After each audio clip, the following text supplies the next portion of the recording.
these are my rules, remember, not rules that you find on some internet site or some advanced driver's checklist. Rule number 1 is ride your own ride. It doesn't matter what you see in any videos, whether it's a YouTube video with someone just showing you how they do it, like me, or a professional video that's been, put together, designed by advanced riders or Institute of Advanced Motorcyclists or anything like that. If you don't feel comfortable doing something, then don't do it. Simple as that. You need to make sure you're comfortable doing what you're doing before you do it. Right now, there's a little gap there that I could quite easily get through, to go left. But I don't have to give way to all of the traffic here. The ground's uneven there, and I know the lights are changing very soon. So what is the point of me taking that risk? You got to kind of weigh up your risk versus your reward. And if you're not comfortable with the risk compared to what you're going to gain from that risk, then there's literally no point. So don't be too... You've got to try not to, when you're commuting and when you're filtering, you've got to try not to be obsessed with the progression. The fastest possible route there, the quickest, taking away all of the barriers and the hurdles, etc. You've got to sometimes be patient. And being patient comes into the category of ride your own ride, because some people's patience are a lot bigger than other people. Some people have more patience than others. So it's what you feel comfortable with.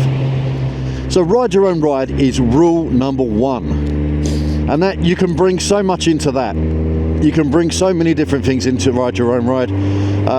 But again, the most important thing on ride your own ride is only do something that you feel comfortable doing.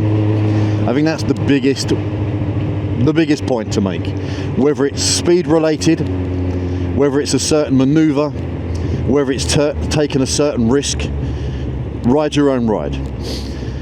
Number 2, and this kind of goes almost hand in hand leading on from ride your own ride, and that is safety first before anything else. Like here, I know there's a van about to move, so I'll wait for the van to move.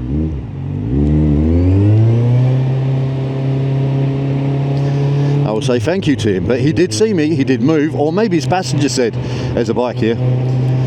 Safety. Don't do stupid things that's going to put you at risk.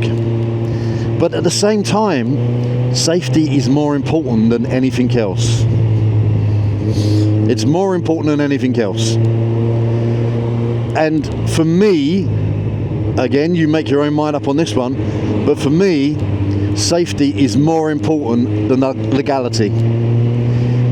If there is a risk that I'm going to be squashed at a set of traffic lights, I will move over that line. It's all about safety at the end of the day. You've got to make sure you're safe on your bike. Commuting and filtering as a new rider into London, especially, is not an easy task. It looks easy on the YouTube videos, it looks easy from the people that have been doing it for a long time, but there is so much going on. There's so much going through that rider's head. Even if they make it look like they're just out on a joyride, they are thinking about everything, trust me, because if they're not, they won't be riding or commuting for long. So number 2, safety above all else. Number 3, you've got to be able to control your bike. So when I say that, I know that was both ambers I jumped there, but it wasn't red, right?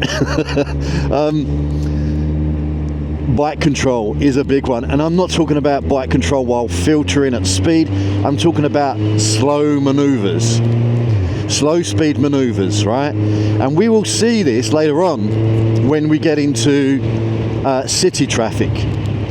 When we're in city traffic, you will see that slow maneuvering comes into play a lot. I mean, here is very easy. Very easy.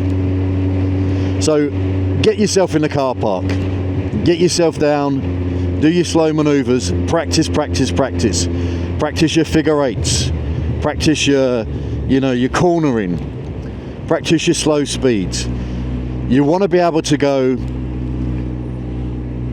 very slow, almost to the point of stopping, without actually having to put your foot down. You want to be able to control that bike and feel that bike is part of you when you are going slow. Just in braking, you've got to practice your braking. You can't go out on the roads or commuting, and this is not just commuting, this is riding a bike. You cannot go out on a road without knowing how much you can squeeze that brake pedal, that brake lever and brake pedal down the bottom. You've got to understand how braking works. You've got to understand that originally you initially start with your back brake, then the front brake. As all of the weight transfers to your front brake, you ease off the back brake. And the reason you ease off the back brake is because if you don't, you're going to lock up. So you've got to learn how braking works. Now, I have got another video on braking. It's worth, if you don't understand how braking works, it's worth looking at that and checking that out. So braking is number 4. So with awareness, it's not just about being aware what's around you. It's about being aware of the highway code, what you can and can't do. And remember, there is a difference between should not and must not in the highway code. Must not is legally bound. Should not is basically a rule that says you should not do this. You cannot be prosecuted for it. You can be prosecuted for one of the different highway codes related to that. And the insurance is probably going to go against you if you are doing a should not and you have an accident. So let's just be clear about that. The ones I always give examples of in that is an ACL, an advisory cycle lane. You should not be in the cycle lane unless it is unavoidable. But I put that down as part of filtering because that highway code rule is written for all vehicles, not just motorbikes. And the MCL is the mandatory cycle lane. You must not be in that cycle lane. And that's the cycle lane that has a solid white line on it. So these are the two differences between the should not and the must not. So that's awareness on the highway code. Awareness on other vehicles. Be aware what's behind you at all times. I know we've got a Nissan Qashqai coming up on the inside of me here. Even though we're all doing the speed limit, he's still progressing up on the inside here. So we know that he's level with us here. We've got to be aware of what's in front of us. And this is, a couple of times I've talked about fisherman's vision. The way you cast your sight out and you zigzag it back. This is fisherman's vision. This allows you to see complete awareness of what's in front of you, what's around you.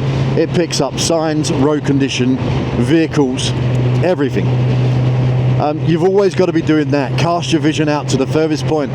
Look to see what people right down there are doing and bring yourself back. So number 6 that I'm going to talk about is visibility and vision. There is no point in me sitting behind a van. No point. I cannot see anything behind that van. If that van brakes, I've got limited response time. I've only got the response time of his brake lights. So let's just say now in this lane, let's go into the middle lane here.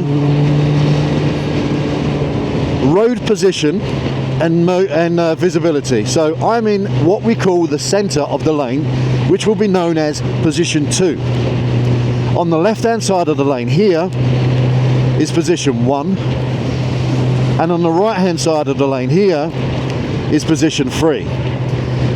Here in this left hand lane I will be in position 3. And the reason I'm in position 3 is it gives me vision past any big vehicles in front of me, and I can see down the central lane. I have a clear visibility in my wing mirrors of what's behind me, and also the people that are in front of me to the right and to the left have a clear visibility of me in their wing mirrors. If it's a van, small, big, whatever, they don't have interior mirrors.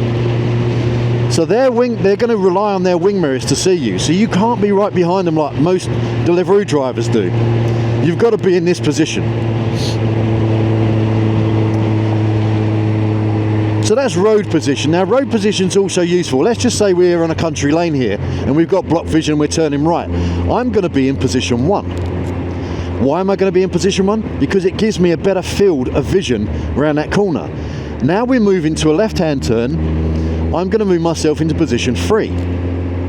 That gives me more visibility, and in fact I would actually go as far as saying I'm going to move over here to position 3, because now I've got a lot more visibility around that corner of what's happening well in advance.